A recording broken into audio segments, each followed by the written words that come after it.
राम राम जी। आज अपनी यात्रा का चौथा दिन है और अभी सुबह के टाइम हुए हैं 7:45। आज शायद 18 तारीख है, हाँ 18 जून है। और यहाँ से जो लेह लद्दाख रहता है वो लगभग 150 से 60 किलोमीटर रहता है। कारगिल से लगभग 70 से 75 किलोमीटर आगे आ गए थे और यहाँ पे पीछे रुके हुए थे। यहाँ पे अभी सुबह तैयार होके रेडी होके सारा सामान पैक कर लिया, बस चलने को तैयार है। तो चलो मिलते हैं डायरेक्ट रोड पे। आज है 18 जून 2021 और अपनी यात्रा का 4th डे है। अभी हम लेह की तरफ जा रहे हैं जो यहाँ से 150 किलोमीटर दूर है और पिछले लगभग ज़्यादा नहीं तो 100 किलोमीटर से हमें बस ये रेत ही रेत दिख रहा है। चारों तरफ देख सकते हो आप, पहाड़ी चोटी है वो भी रेत की है, नीचे बिखरा हुआ वो भी रेत है, जो घर बनाए हुए हैं वो भी इसी रेत के बनाए हुए हैं। पता नहीं यार कौन सा रेत है ये। Fatula top, altitude 13,479 feet, highest point on Srinagar Leh highway. ओ भाई अभी ये रेतीला पहाड़ आ रहा था, अभी वो सामने बिल्कुल काला पहाड़ है। देखो कई रंग बदलेंगे अभी। ये व्यू तो जबरदस्त दिख रहा भाई, देखियो।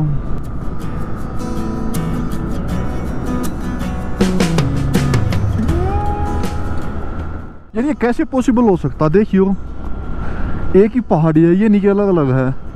एक पे दूसरा कलर है, एक पे दूसरा कलर। देखो सामने एक काली है और दूसरी सुनहरी है, मिस ब्लैक एंड गोल्डन। देखिए यार, अब वो दूसरी और दूसरे कलर की होगी। देखिए कितने पहाड़ आ गए, अलग अलग कलर आ गए।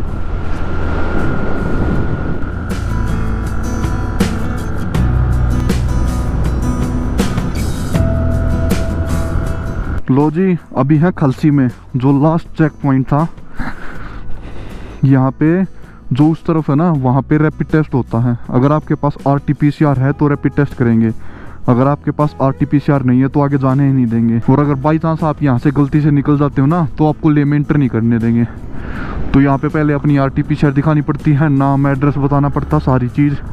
उसके बाद आपका रैपिड टेस्ट करेंगे, 5 मिनट के अंदर आपको रिपोर्ट दे देंगे एक पेज पे लिख के। उसके बाद यहाँ पे चेक होगी अब ये report. Julie welcome to the one of the world's highest hydel power station. 6.7 kilometre इस तरफ। व्यू देखो भाई। लो जी अभी जा रहे हैं आलची विलेज, आलची मोनेस्ट्री और एक दो चीज और होगी। Welcome to Alchi. ये कैसा कुछ पुल है। चलो सबसे पहले मोनेस्ट्री दिखाते हैं आपको, आलची गांव दिखाते हैं। क्या कुछ ऐसा स्पेशल है जो मेन हाईवे से हमें अलग होके जाना पड़ रहा है। बोर्ड लगा हुआ था उस पर पढ़ रहा था मैं, जो आलची गांव है ना इसको बोलते हैं Ladakh rock art heritage village. यार कुछ ना कुछ तो स्पेशल मिलेगा मेरे हिसाब से। चलो दिखाएंगे आप लोगों को और खुद भी देखेंगे। हवा बहुत तेज चल रही है, ये जो झंडे लगे हुए इनसे आप आइडिया लगा सकते हो। ओ भाई यहाँ की तो ड्रेस भी कुछ अलग लग रही है। ये पूरा आलची गांव भाई, बहुत सारे गेस्ट हाउस होम स्टे बना रखे, बहुत सारे बेनुमान। ये कहाँ पे आ गए भाई। यहाँ पे मोनेस्ट्री कहाँ पे है। Thank you.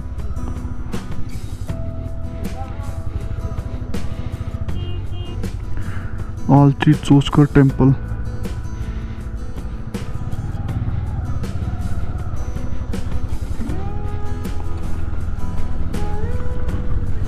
मोनेस्ट्री तो दिख ही नहीं रही यहाँ पे कहीं पे।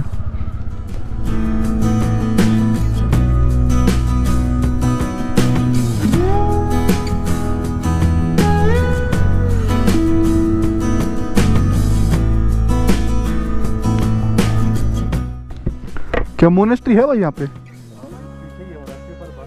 बंद है। फिर आगे यहाँ पे कुछ नहीं है, मतलब नीचे। फिर तो वापिस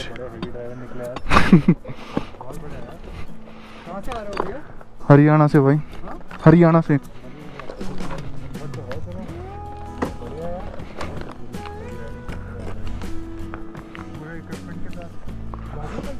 हाँ भाई, विकास, देसी यात्री विकास। रुक जा, हो जाएगी कोई दिक्कत नहीं है। इस बाइक का यही तो फ़ायदा है, अगर वो अपनी बुलेट लेके आते तो कैसे भी नहीं होती।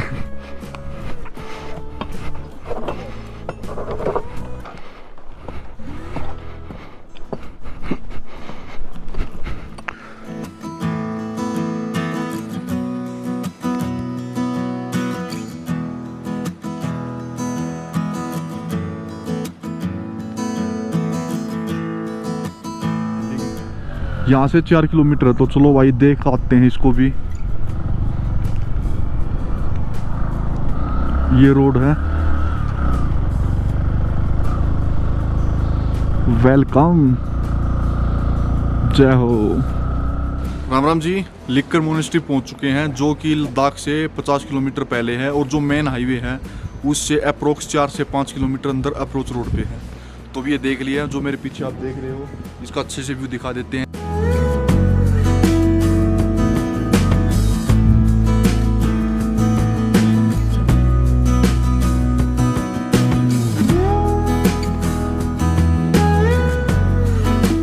देख ली है, अभी हम आगे के लिए चलते हैं, देखते हैं रास्ते में और क्या क्या पॉइंट मिलते हैं।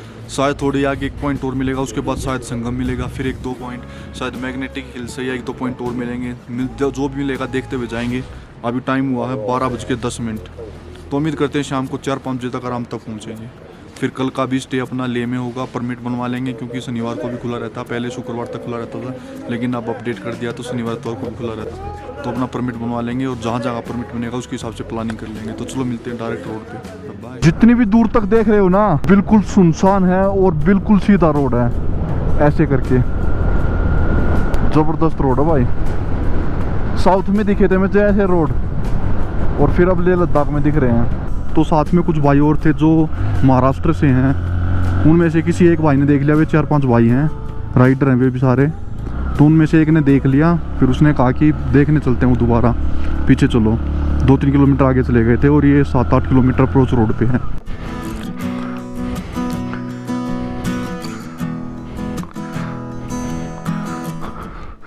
ये जी बुद्धा स्टैचू,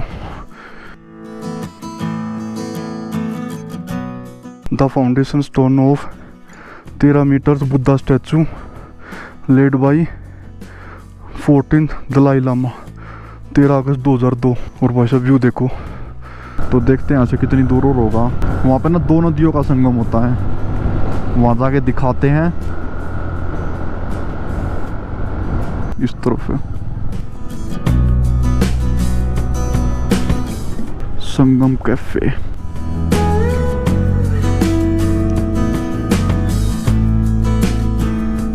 देखो भाई, ये है संगम। एक नदी उस तरफ से आ रही है और दूसरी इस तरफ से आ रही है। इस तरफ का पानी है जो थोड़ा ब्लू ब्लू दिख रहा है, उस तरफ का गादला दिख रहा है, और यहाँ पे संगम हो रहा है।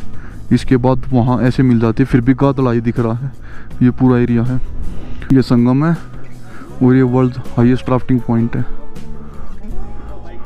चलो निकल रहे हैं अभी यहाँ से। ये यहाँ पे कैफे है। आप नीमू से इस तरफ आओगे ना, तो ये राइट हैंड को जाता है संगम के लिए। मैंने ये पढ़ा था, इस पे लिखा हुआ था संगम सीधा। मैं सोचा ऊपर से सीधा होगा, नहीं तो नीचे से दिखाता। मैं ये पढ़ के सीधा चल पड़ा, लेकिन वापस घूम के आया 5-10 किलोमीटर, पता नहीं कितने किलोमीटर था, देखा नहीं, वहाँ से घूम के आया। तो ध्यान रखना, नीमू से जैसे ही निकलोगे ना आप, निकलते ही 16 हाथ में है, मुश्किल से 3-4-5 किलोमीटर होगा मुश्किल से। ले भाई हम भी चला कर देख ले, पर इनकी जान लग रहे हैं इतनी ऊपर।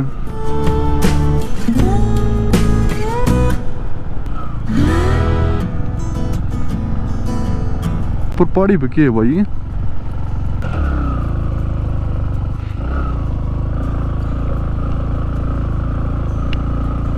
कुछ है यहाँ पे? कुछ है क्या यहाँ पे? फिर ये सभी इस तरफ क्यों आ रहे हैं? इस तरफ क्यों आ रहे हैं सभी? ये है मैग्नेटिक हिल।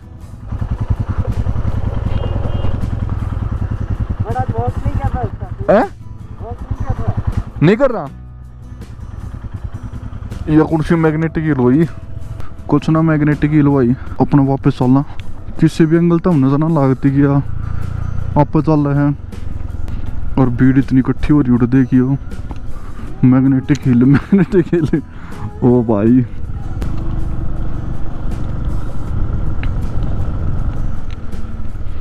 यहाँ एक फोटो लेते हैं। यो बताऊँ थे भाई मैग्नेटिक हिल जिसमें बाइक आप चल रहे दूंगा ऊपर पहाड़ी पर भी लेके गया मैं, पर इतना अंगा लग रहा था पर रुक जाती। और इस सड़क पर भी वो काम हो रहा है, समझ में नहीं आया मैग्नेटिक हिल का केस होता है। बस वो है अपना एक फोटो उतरवाना तो उतरवा लिया चलो। के बाद अभी आना है एक गुरुद्वारा, तो चलो डायरेक्ट गुरुद्वारे के आसपास मिलते हैं। लो जी ये सामने है गुरुद्वारा, दर्शन हो गए हैं। ऊपर एक ये पहाड़ी है वो सामने दिख रही हो तो आप लोगों को। एक्चुअली कहानी क्या है, गुरु नानक जी घूमते घूमते इस तरफ आ रहे थे, तो यहाँ पर एक गांव में रुक गए वो थोड़ी देर।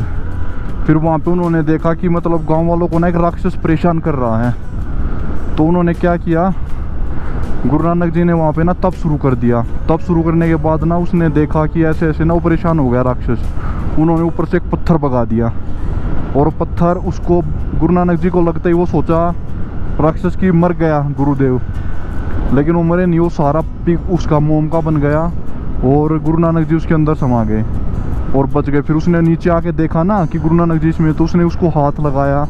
बाकी कहानी है इसमें लिखी हुई है, पढ़ लो। अलग ही दुनिया दिख रही है यार। उस तरफ तो दोनों तरफ पहाड़ है, सामने पहाड़ है लेकिन सामने बर्फीले हैं, इस तरफ बर्फीले नहीं है, और बीच में वैली टाइप में दिख रही है, पेड़ वेड़ दिख रहे हैं, अलग ही दुनिया दिख रही है भाई साहब। और 24 किलोमीटर रहता है यहाँ से ले। ओ भाई देख क्या गजब नज़ारे हैं। उस तरफ बिल्कुल खाली खंडर पड़ा हुआ है, उस तरफ बिल्कुल हरियाली हरियाली। देखो यार एक फ़ोटो लेता हूँ, अगर फ़ोटो देखना है तो इंस्टाग्राम पे फॉलो कर लो, उसी पे मिलेंगे। ये हेलीकॉप्टर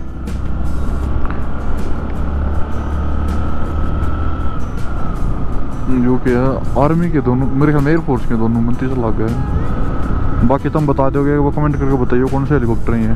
बहुत बढ़िया, ठीक है जी, ओके जी, थैंक यू जी।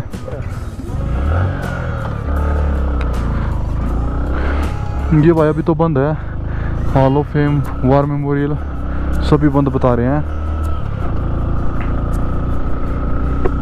ये कैफेटेरिया, चलो कोई नहीं, आज वहाँ पहुँचते हैं, पोस्टल लेते हैं, कागजी कार्रवाई करते हैं जो होगी, उसके बाद कल आराम से देखेंगे क्या है क्या नहीं। ऐसी कुछ मार्केट है वाइले की, जैसे कि आप देख रहे हो। बीच में लगा रखी रस्सियाँ, जिससे वन वे बना रखा है कि एक तरफ उस तरफ क्रॉस ना करे कोई। कई जगह तो बिल्कुल बंद कर रखा है। मार्केट तो बहुत बड़ी है। पहले उस तरफ में पहुँचते हैं, सामान रखते हैं, उसके बाद देखते हैं फिर आगे का सारा जो भी कुछ करना है।